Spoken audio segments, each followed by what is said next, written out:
executor cumpra essa obrigação dele de todos esses cuidados.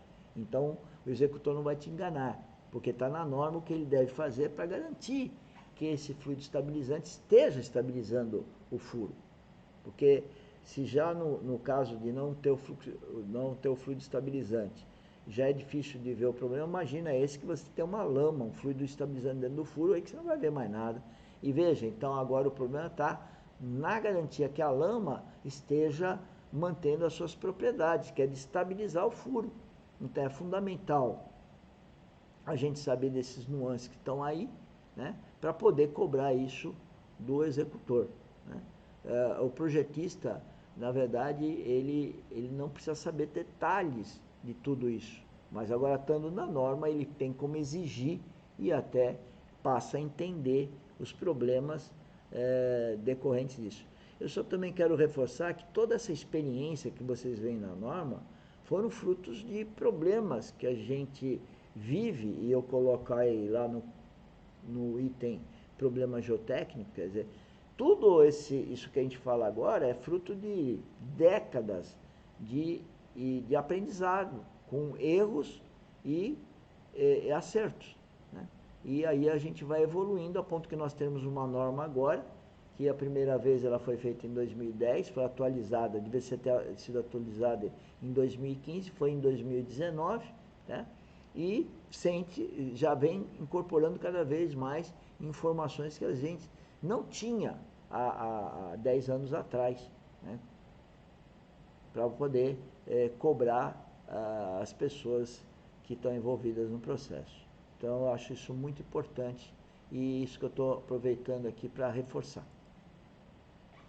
Continuando, utilizando-se polímetro com areia, como a areia está em suspensão na lama, deve-se trabalhar com polímero que não permita que a areia decante, permanecendo em suspensão até o final do processo de concretagem.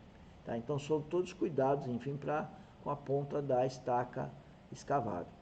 Ao final do processo, efetuar a troca da lama, e aí vem de novo o processo de limpeza de estacas escavadas com ponta e rocha, e as consideração da carga de ponta. Então, é muito interessante, né? Em função desses processos de limpeza, a norma já dá uma indicação de você vai considerar a ponta, como você vai considerar a ponta, né? Então, a norma já dá orientação para a gente. Para os casos de ponta em rocha, a remoção do material de ponta, da ponta das estacas, pode ser executada com ponta helicoidal dotada de bits de tungstênio, veja as nuances da coisa, e ovídia, desde que a ferramenta permite a remoção completa do material.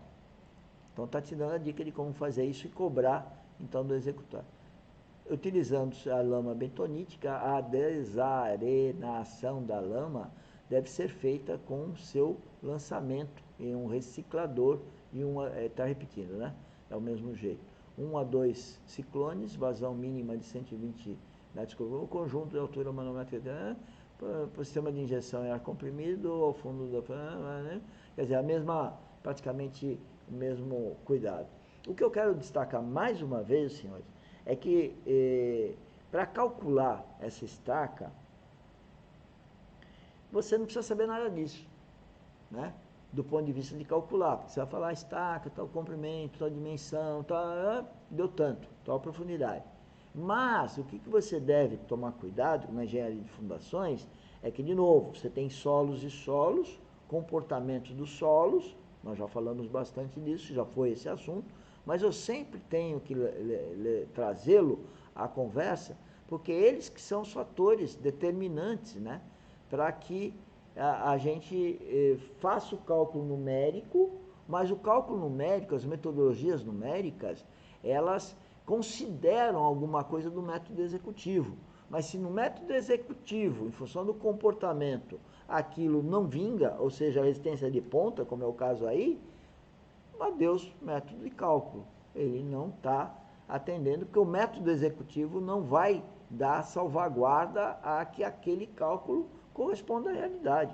E a engenharia geotécnica tem essa característica, né, de tomar cuidado, que o cálculo não é com materiais de construção muito bem conhecidos, que são a variabilidade que tem dos solos, que é sempre nos traz muitas incertezas, assim como os métodos executivos vão se aprimorando para garantir as não patologias. E aí então depois eu tenho que fazer um controle de qualidade, né, que agora as normas permitem, que está lá até definido o controle de concreto, etc, etc, de tal forma a não ter problemas. O equipamento remove todo o material no fundo da estaca, encaminhando-o junto com a lama para o reciclador, o qual extrai todo o material suspenso. Dentro do reciclador, a lama passa por 2 peneiras. Após esse processo, retoma a escavação com características dentro dos limites estabelecidos nessa norma. Outra possibilidade